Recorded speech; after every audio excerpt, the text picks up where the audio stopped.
imagine a world where the thrum of daily life, the incessant chatter, the distant hum of traffic, the very whisper of the wind all cease. Not with a cataclysmic roar, but with a gentle, profound sigh. This is the heart of our query tonight. What if Dr. Doom, the tyrannical monarch of Latveria, the iron-fisted ruler, often seen unleashing sonic blasts and destructive energy, instead turned his genius to an inverse art? What if his formidable intellect devised not a weapon of sound, but a weapon of its absolute absence?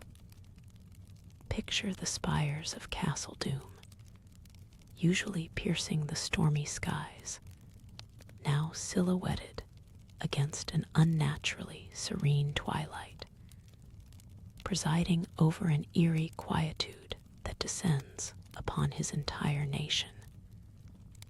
A quietude so potent it ushers in not fear, but an inescapable, deep slumber. The genesis of this field, whispered about in hushed tones across borders, began as a faint shimmer, a barely perceptible ripple in the very air itself. It wasn't a visible wall, but a creeping, pervasive phenomenon. Citizens going about their mundane routines, a baker kneading dough, a student poring over ancient texts, a child playing with a wooden toy, felt only a subtle shift, a quieting of the world around them that was almost imperceptible at first.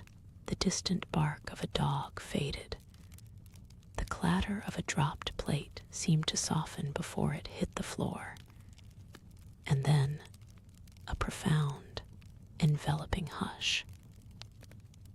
It arrived without warning, without a sound, stealing the very ability to produce or perceive noise, creating an insulating cocoon of perfect quiet. This wasn't a scream-inducing paralysis, nor a panic-inducing stun. It was something far more insidious and paradoxically peaceful. As the silent field expanded and deepened, it carried with it an irresistible wave of drowsiness, a gentle pull towards absolute repose. People didn't fall, they settled. They didn't collapse, they reclined, their eyelids growing heavy, their breathing slowing to a near imperceptible rhythm. Across Latveria, in every home, every street, every public square, an entire nation yielded to a profound, dreamless sleep. It was a slumber so deep, so devoid of interruption, that it transcended mere unconsciousness. The world outside Latveria watched, bewildered, as an entire country simply went to sleep. The visual was striking, almost beautiful in its eerie stillness. Rivers flowed, but their rush was unheard. Birds perched on windowsills, their songs muted.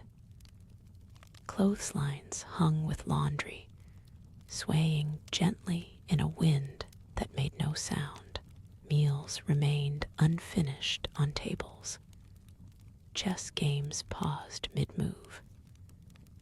The street markets, usually bustling with vibrant commerce, were now silent tableaus of unmoving figures, leaning against stalls or resting by their wares, all caught in a timeless tableau. Life, in its essence, appeared paused, a three-dimensional photograph of existence, breathing, but unmoving, utterly devoid of the sensory input of sound. This wasn't Doom's typical show of force. This was not the Doom who sought to crush his enemies with overwhelming power, but one who, for reasons yet unknown, had chosen to lull his entire domain into a state of profound peace.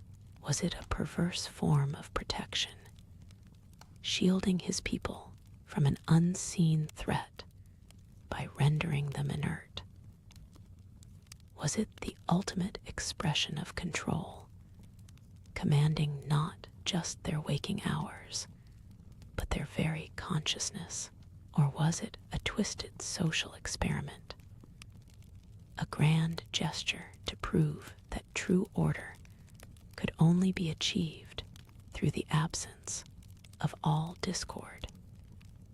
Even the most fundamental sounds of life itself, the motivation behind such a grand, silent gesture, loomed as large and impenetrable as the castle walls themselves.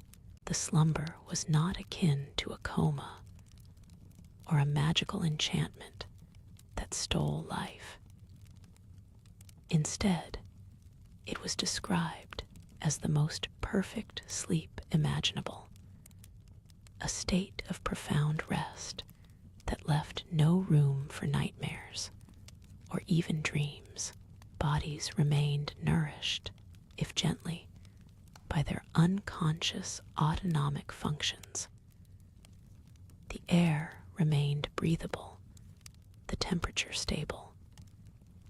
There were no signs of distress, no frantic awakening, no struggle against the invisible force. The people of Latveria rested, their faces calm, their expressions peaceful, almost beatific. This was the genius of Doom, to wield absolute power not through destruction, but through an overwhelming, inescapable tranquility. A tranquility imposed, certainly, but tranquility nonetheless. Beyond the borders of Latveria, the world held its breath. The sudden radio silence, the cessation of all communications from the usually vocal nation, sent shockwaves through the global community. Satellite images showed the unnerving stillness, the lack of activity, the eerily empty streets. Heroes and governments alike scrambled for answers, but there were no alarms, no cries for help, no discernible threat to fight, just a vast, silent expanse where a bustling nation once stood. The greatest minds struggled to comprehend. How do you counter a silence? How do you fight an absence? The very concept defied conventional understanding of warfare, leaving the mightiest powers baffled and vulnerable to a phenomenon they couldn't even hear. And so, our alternate universe unfolds, presenting us with a Dr. Doom, unlike any we've ever contemplated. A Doom who, through a stroke of twisted brilliance, transformed his entire country into a living monument to his singular vision of order, not a kingdom of fearful subjects, but a kingdom of perfectly resting citizens under the watchful, silent gaze of their unhearing monarch. This scenario forces us to confront the very nature of peace, of freedom, and of the control that separates the two. Is a nation at peace if that peace is imposed? Is slumber a form of captivity if it's unending? The questions echo in the silent spaces of our imagination, prompting a deeper dive into this bizarre, beautiful, and terrifying reality. The genesis of this field, whispered about in hushed tones across borders, began as a faint shimmer, a barely perceptible ripple in the very air itself. It wasn't a visible wall, but a creeping, pervasive phenomenon. Citizens going about their mundane routines, a baker kneading dough, a student poring over ancient texts, a child playing with a wooden toy, felt only a subtle shift, a quieting of the world around them that was almost imperceptible at first. The distant bark of a dog faded. The clatter of a dropped plate seemed to soften before it hit the floor. And then a profound, enveloping hush. It arrived without warning, without a sound, stealing the very ability to produce or perceive noise, creating an insulating cocoon of perfect quiet for Master Alara, whose mornings began with the rhythmic thud of dough against an oak block. The change was unsettlingly gentle. The usual cheerful banter with her apprentices, the sizzle of baking pastries, the distant bells of the morning church, all began to recede, not into silence, but into an ethereal muffling. Her hands continued their work, but the satisfying give and spring of the dough was now devoid of its accompanying slap. The air grew thick, not with fog, but with an absence, a quietude so absolute that it seemed to absorb all light and shadow, leaving only a soft, diffused glow. She looked up, her brow furrowed in mild confusion, her lips parting to speak, but no sound emerged.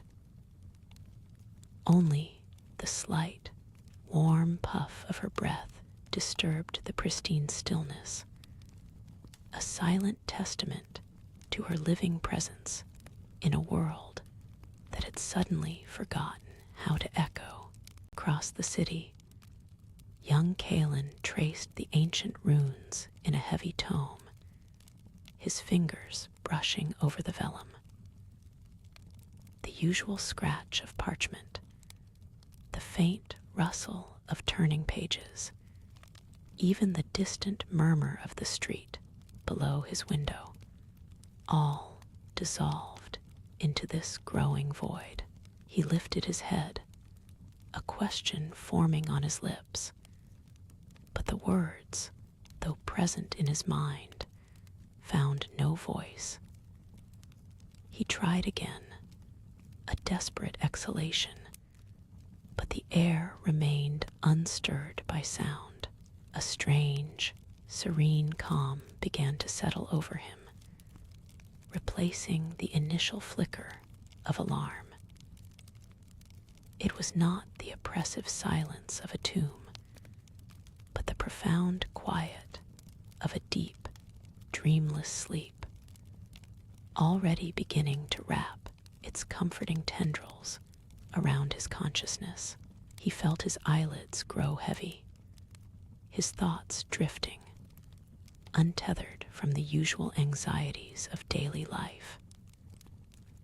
The book, still open to a cryptic diagram, slowly slid from his grasp, landing on the ornate rug with a feather-light thud that was felt, not heard. His head drooped, resting against the cool, leather-bound spine of the chair. his breathing growing slow and shallow. The intricate carvings on the library walls seemed to ripple softly in his peripheral vision, blurring into the first hazy edges of slumber. The weight of centuries of knowledge, usually a source of restless study, now became a soft pillow for his drifting mind. The creeping silence was a gentle thief, not violent, not jarring, but persuasive. It entered homes, workshops, and markets, extinguishing the cacophony of life like candles being snuffed one by one, leaving only the warmth of their lingering glow. Children, mid-game with wooden toys, paused, their laughter vanishing mid-chuckle. Their small, open hands, still clutching their simple playthings, began to relax. A father, reading a bedtime story to his child, found his voice stolen, the rhythmic cadence of his tale dissolving into the air. He watched, mesmerized, as the child's eyes, wide with wonder, slowly drifted shut, a soft, untroubled smile gracing their lips.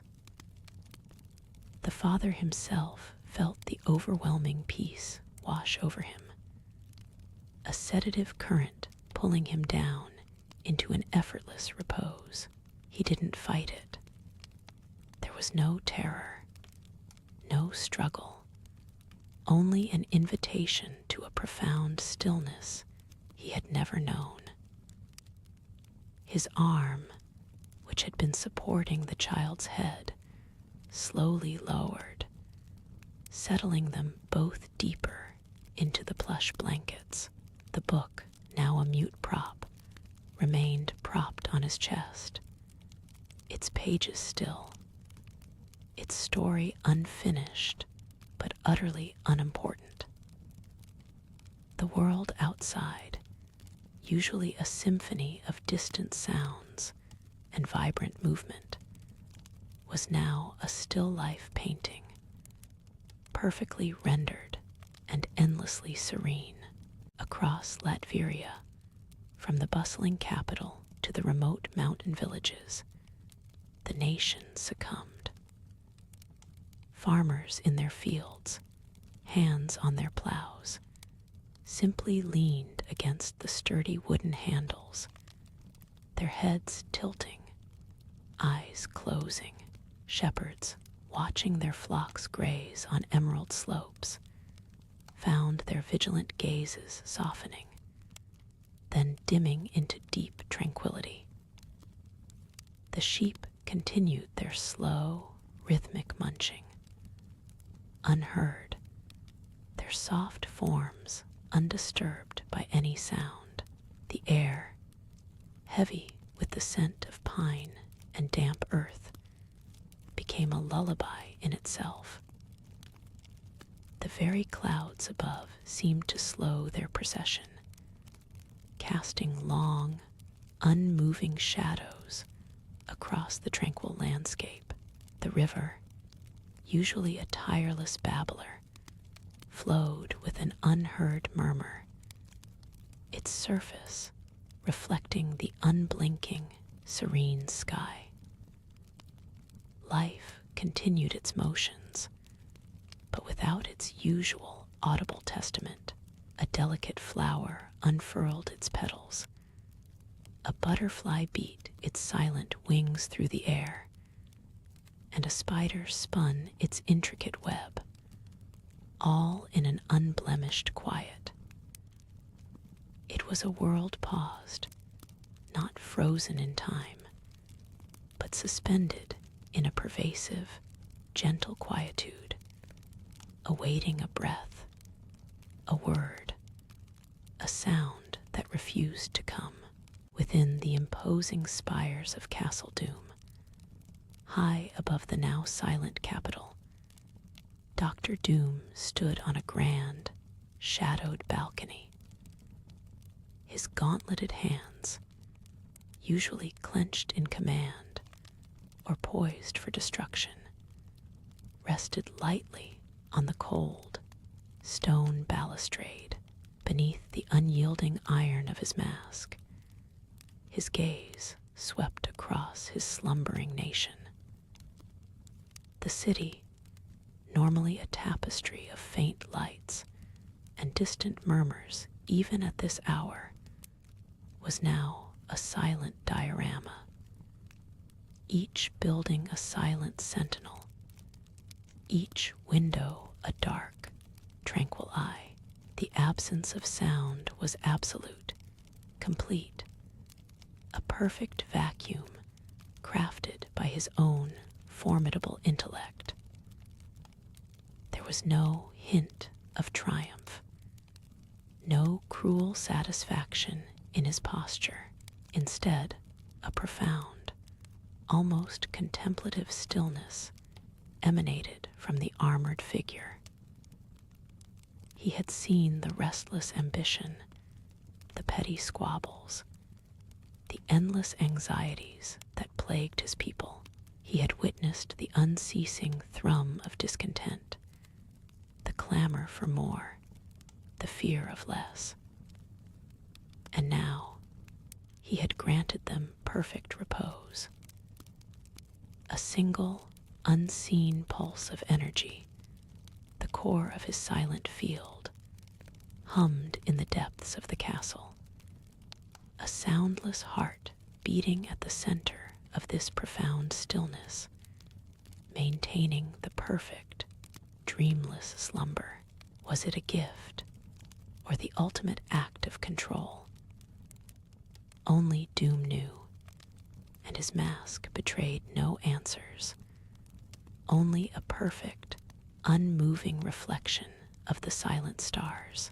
The silence was not merely the absence of sound, but an almost physical presence, a gentle pressure against the ears, an insulating blanket that wrapped the entire nation. Fires still flickered in hearths, casting dancing light, but their characteristic crackle was gone, replaced by a visual dance of orange and red. The scent of wood smoke, however, remained, an olfactory ghost of a sound that once was. Water flowed in fountains, cascaded over rocks and streams, but its rushing murmur was absorbed, leaving only the sight of its ceaseless motion, a visual poetry in liquid form. In the grand hall of a forgotten manor, a grandfather clock, its pendulum frozen, its chimes forever stilled, stood sentinel over motionless tapestries. Dust motes, usually disturbed by passing footsteps or a whisper of air, hung suspended in the light, undisturbed, pristine. The world was alive, vibrant with color and motion, yet completely, utterly quiet. It was a scene of perfect, preserved stillness, each moment a tableau of serene inaction, waiting for an awakening that might never come. The very air felt thicker, softer, as if it had absorbed all vibratory energy, holding it in a deep, peaceful stasis. No birds sang, no insects buzzed, no leaves rustled. Just the quiet breath of a sleeping nation. Within this profound quiet, the sleep itself was unlike any ordinary rest. It was deep, restorative, yet strangely dreamless for many.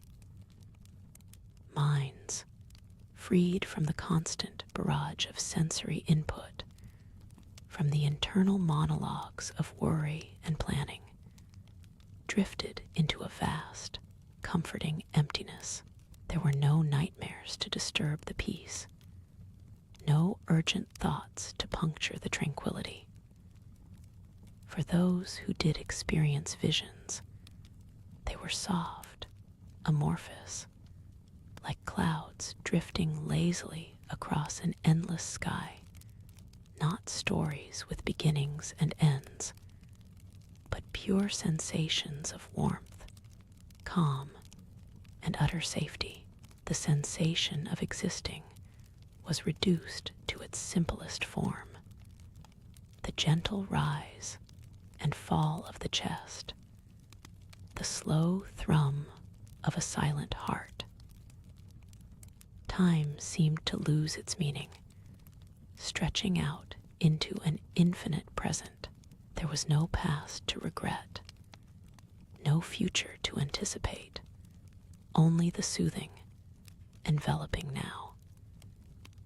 Every fiber of every sleeping being was immersed in this perfect peace, healing, restoring, replenishing, without effort or awareness. It was a deep, silent meditation, imposed upon an entire populace, a forced stillness that paradoxically brought a profound and unsolicited comfort, a reprieve from the relentless demands of conscious existence. This was Doom's perverse gift, or perhaps his ultimate imposition, a tyranny of peace. He had not sought to destroy, but to quiet, not to conquer with force, but to subdue with absolute tranquility. His genius, usually turned to machines of war or arcane power, had instead woven a shroud of profound stillness over his kingdom. The people, who had often railed against his iron rule, now rested without complaint, their struggles forgotten in the deep recesses of this induced slumber. The implications were vast, unknowable. Would they awaken refreshed, invigorated, perhaps even grateful for this forced respite? Or would they awaken to a world forever changed, subtly altered by the prolonged absence of sound and the strange, deep peace that had become their unexpected reality? The spires of Castle Doom, usually piercing the stormy skies with an aura of menace, now seemed to stand guard over this sleeping land, not as a fortress of oppression, but as a silent, unblinking guardian of an unnatural, yet profound peace. The very air around the castle pulsed with a silent, unseen energy, the source of this incredible phenomenon, a testament to a brilliance both terrifying and undeniably sublime. It was a monument to control, yes, but control of a kind no other tyrant had ever conceived. As days turned into weeks, and weeks into an indeterminate stretch of time, the tranquility in Latveria remained unbroken. The world outside its borders continued its cacophonous existence, oblivious to the profound stillness that had enveloped the small nation. Birds, migrating over its silent skies, felt the strange pressure, the absence of their own calls, and instinctively veered away, leaving Latveria to its unique quietude. Morning light, sharp and clear, illuminated the still streets of the capital, revealing untouched markets, silent bakeries, and deserted public squares, all paused in a timeless tableau. A single ancient clock tower, its hands unmoving, its bell forever stilled, stood as the ultimate symbol of this new existence. Its silent face oversaw the gradual procession of sun and moon, the changing seasons, the steady, unhurried flow of life without sound. Dust settled softly on every surface, undisturbed by footsteps or wind. Nature, in its persistent way, began to reclaim the edges, with vines creeping slowly over unmaintained walls, and wildflowers pushing through cracks in cobblestone streets, all in an unhurried, unheard symphony of growth. The sleeping nation lay preserved, a perfectly still miniature in the busy tapestry of the world. The question lingered, a silent echo in the absence of sound. When would they awaken? And what would that awakening bring? For now, Latveria was a vast, communal dream, a shared respite from the burdens of existence. Every citizen, from the smallest infant to the oldest elder, lay suspended in this perfect peace, their bodies resting, their minds quiet, their spirits perhaps, in some profound way, healing. The air itself seemed to hum with potential, a quiet anticipation. But for now, there was only the vast, enveloping silence, a monument to doom's singular genius and his terrifying, yet undeniably potent, vision of peace. The world outside might clamor, but within Latveria, time itself seemed to breathe slow and deep, a gentle, silent current carrying all who resided there into an endless, tranquil night. The story of Latveria, usually one of defiance and dominion, had become a quiet epic of profound stillness, a nation held captive not by chains, but by an absolute, calming hush, awaiting a new dawn that might only bring more silence. The weight of centuries of knowledge, usually a source of restless study, now became a soft pillow for his drifting mind. Kalen's eyelids, heavy as ancient vellum, finally closed, and the last conscious thought in his mind was not one of fear, but of profound, enveloping peace. The world, for all its complexities and demands, had simply ceased its insistence. His breathing deepened, a barely perceptible rise and fall of his chest, a rhythm as slow and steady as the tide against a forgotten shore. The intricate carvings on the library walls seemed to ripple softly in his peripheral vision, blurring into the first hazy edges of slumber. He dreamt not of scholarly pursuits, nor of the world outside, but of a vast, calm ocean, where the surface was perfectly still, reflecting an infinite, starless sky. There was no sound, only an endless, comforting depth, pulling him further into its serene embrace. His hands, still loosely curled from the book, relaxed, and the last tension seeped from his frame, leaving him utterly still, utterly at peace.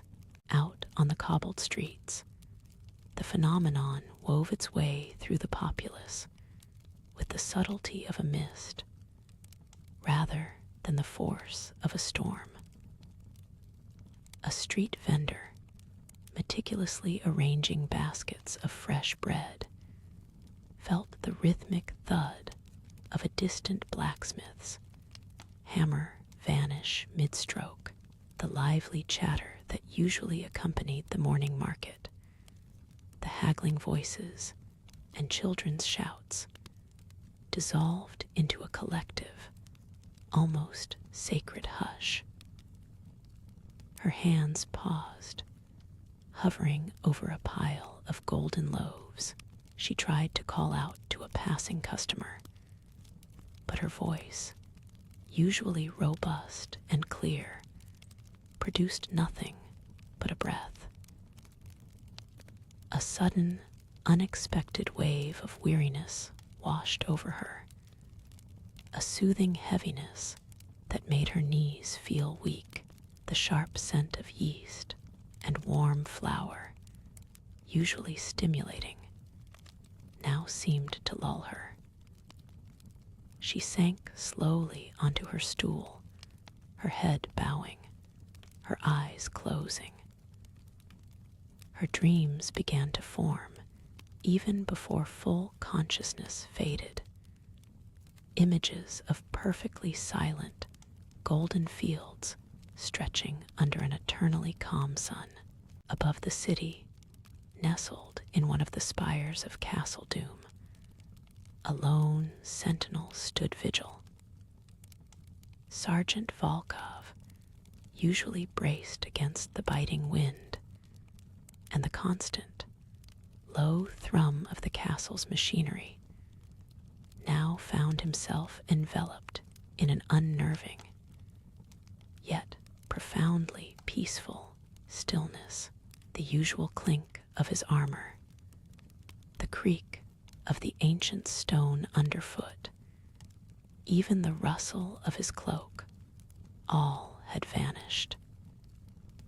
He tried to speak into his comms unit to report the inexplicable quiet, but no signal light flickered, no static confirmed a connection. His words, though formed in his mind, had no resonance, no outward existence. A profound lassitude began to seep into his limbs, his grip on his spear loosening imperceptibly. His helmet felt heavy, not with its usual weight, but with a sudden, overwhelming desire to rest. His eyes, trained for vigilance, slowly drooped. The sprawling panorama of Latveria below, usually a vibrant tapestry of subtle sounds, now lay shrouded in an absolute, impenetrable quiet. He felt his knees buckle, his body gently sliding down against the cold stone of the spire, his consciousness drifting into a deep, dreamless sleep, a profound and welcome repose from eternal duty. In the quiet suburban homes, the transformation was equally gentle, equally profound. A mother, stirring a pot of stew on a low flame, found the gentle bubble and hiss of the liquid had ceased. The soft clinking of the spoon against the ceramic bowl now occurred in a vacuum. A sensation felt entirely through her hand, devoid of auditory confirmation.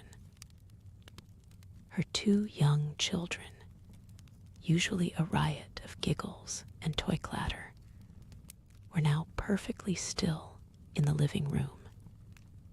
Their small wooden blocks froze in midair. One, a boy of 5, leaned against a plush velvet cushion, his eyes closed, a faint smile on his lips.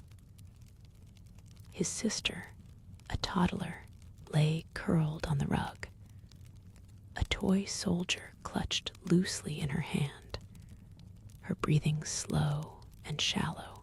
The mother, feeling the peculiar heaviness descend upon her, watched them with a serene calm, a quiet understanding dawning in her mind. There was no fear, only an immense, irresistible wave of tenderness, and a yearning for the same sweet oblivion.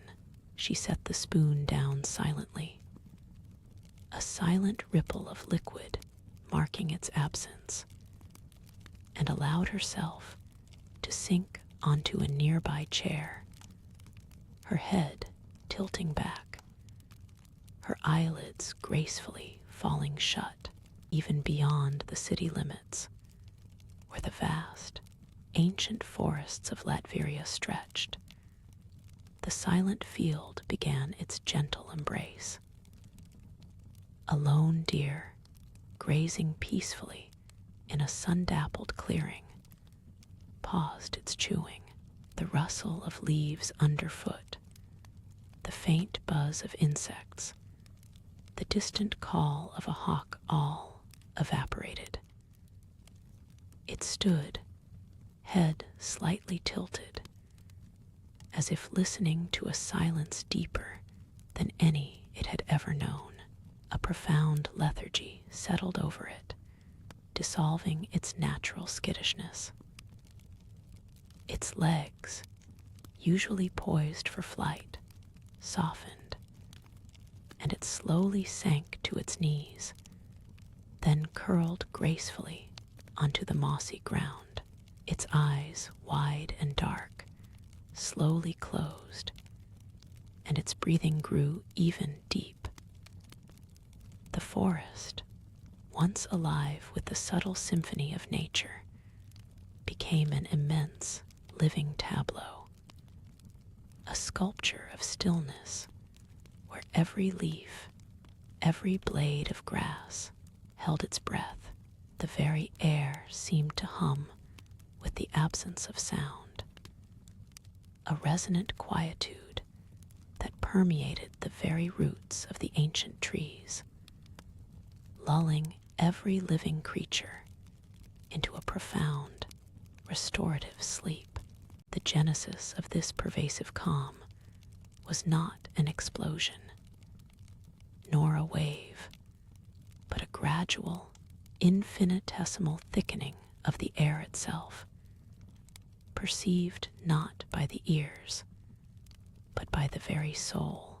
It was a pressure, not painful, but profound, gently pushing against the edges of consciousness, until all thought, all sensation, save for the profound peace, receded.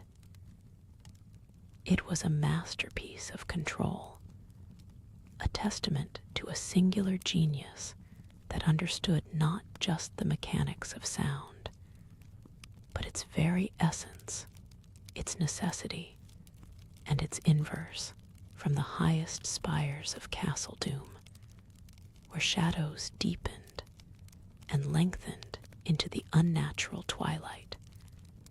The silent field emanated, a perfect, unyielding sphere of absolute quietude, encompassing all of Latveria.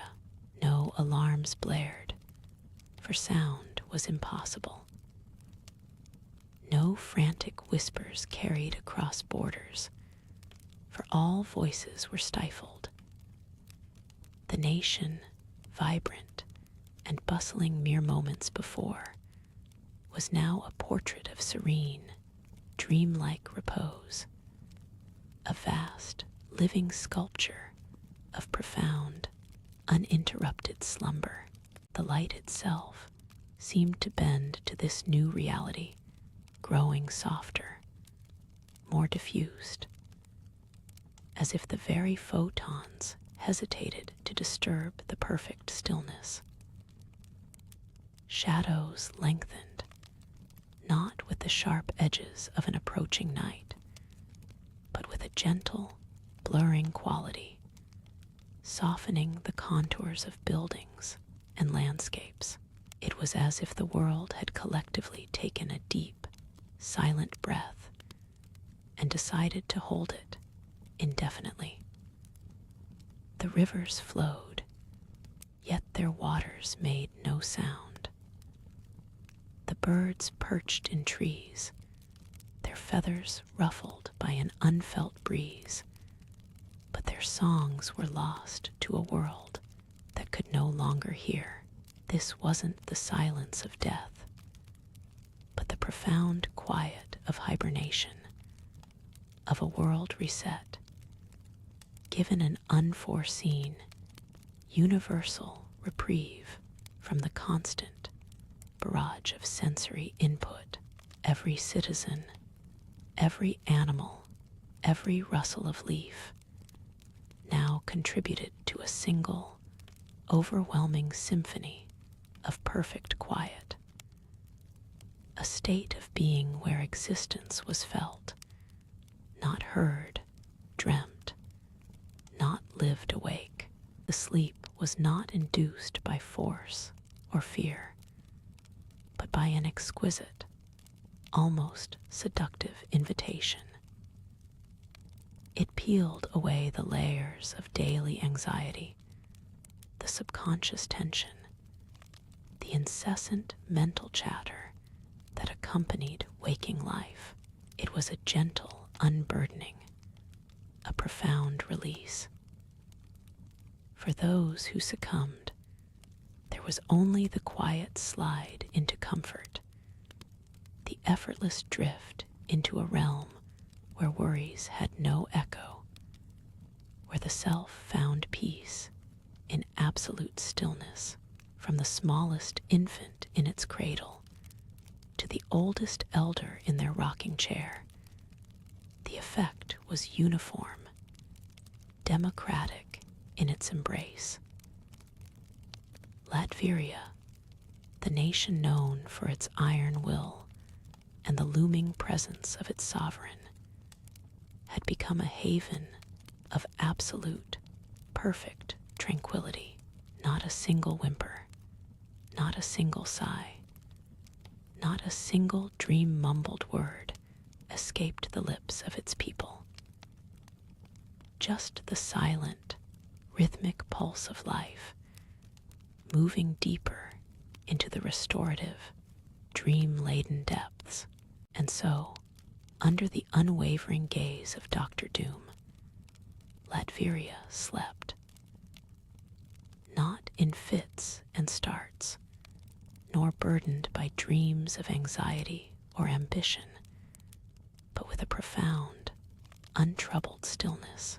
The field, a silent testament to Doom's singular genius, had achieved what no other ruler could. Absolute peace, albeit one enforced by the absence of all sound, all striving. Across the continent, nations grappled with the unanswerable enigma of Latveria, a land lost to an eerie quiet. Yet, within its borders, time seemed to slow, then settle. The sun continued its arc, the moon its gentle reign, casting silent shadows over sleeping cities and tranquil forests. But the rhythms of waking life had ceased. Victor von Doom, alone in his castle, became the silent guardian of this grand, profound slumber. His mind, now uncluttered by the usual cacophony of the world, registered the vast, breathing quiet. He was the only conscious observer of his masterpiece, a sovereign over a kingdom of dreams. Was it tyranny to to steal the very capacity for unrest? Or was it the ultimate benevolence to gift a weary populace with an infinite restorative sleep? Perhaps it was both. A complex equation only Doom himself could balance. As he sat in the heart of the great silence, the only constant in a world profoundly at rest, as the quiet extends its gentle invitation, imagine Latveria now, a nation suspended in a beautiful, silent tableau. The anxieties of the day, the clamor of the world, all have receded. All that remains is the soft, rhythmic breath of a sleeping land, a lullaby woven from the deepest quiet. Let your own mind drift, untethered, much like the dreams of Kaelin, Alara, and every soul nestled within Doom's peaceful realm. Allow the thought of this vast, encompassing stillness to draw you further into your own rest. And so the story ends. If you enjoyed this journey through an alternate universe, subscribe for more lore explorations every week. Drop a comment with a topic you would like us to cover next. Sleep